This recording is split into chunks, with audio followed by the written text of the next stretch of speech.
दृष्टांत उदाहरण अलंकार के उदाहरण और उसकी परिभाषा आपके सामने है। दृष्टांत उदाहरण की परिभाषा देखते हैं, सॉरी अलंकार की, तो यहां देखेंगे कि पहले एक बात कही जाती है और उससे मिलती जुलती बात है। पहले एक बात कहकर उससे मिलती जुलती बात या दूसरी बात पहली के उदाहरण के रूप में कही जाती है, तो वहां बिंब प्रतिबिंब भाव के कारण से दृष्टांत अलंकार माना जाता है। कौन से भाव की वजह से?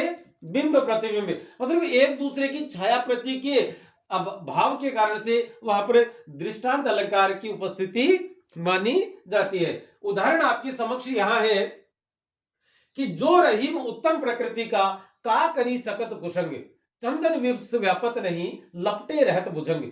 रहीम कह रहे कि जो स्वयं उत्तम प्रकृति का है, उत्तम आचरण वाला है, उस पर कुसंग क्या कर सकती है? उस पर कुसंग का कोई असर नहीं होता है।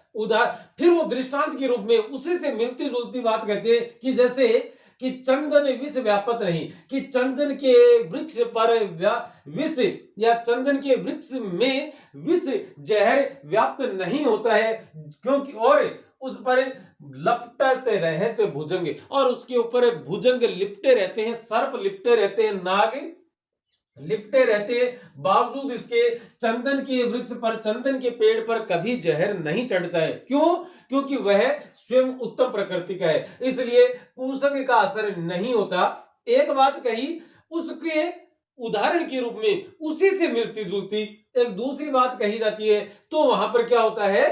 दृष्टांत अलंकार माना जाता है। आप दूसरी देख सकते हैं, दूसरा उदाहरण कि पापी मनुष्य भी आज मुख से राम राम निकालते, देखो भयंकर भेड़िए भी आज आंसू डालते।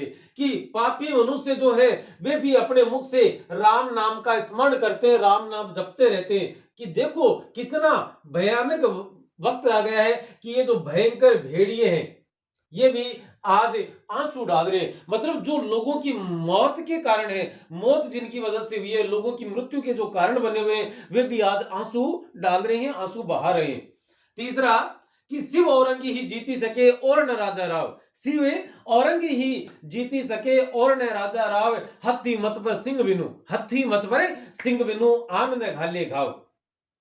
कि शिवाजी ही एकमात्र ऐसे हैं जो औरंगजेब को जीत सकते हैं, और न राजा राव, और किसी राव राजा, किसी राव की या किसी राजा की इतनी हिम्मत नहीं है।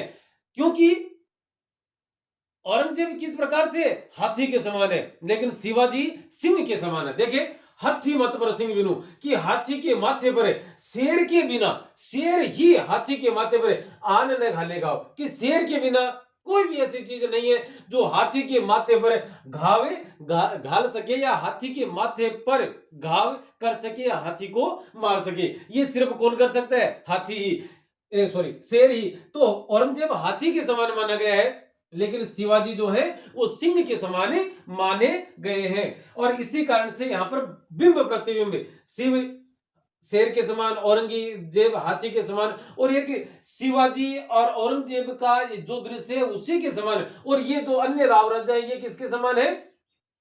ये भेड़िए, गिद्ध इत्यादि के समान मान सकते हैं। और उन्हीं से मिलती जुलती बात यहां पर देखिए, एक नए बात है, उन्हीं से मिलती जुलती बात यहां आप इस प्रकरण में देख सकते हैं। ये एक मिलते जुलते लक्षणों वाली बात कहकर कवि ने बिंब प्रतिबिंब का जो भाव है वह दर्शक, पाठक या श्रोता के समक्ष उपस्थित किया है, इसलिए यहां पर दृष्टांत अलंकार माना जाएगा। हमें क्या करना है? हमें बोर्ड परीक्षा 2022 के लिहाज से ये 3 पंक्तियां याद करनी है, ताकि हमारी परिभाषा संपूर्ण रहे।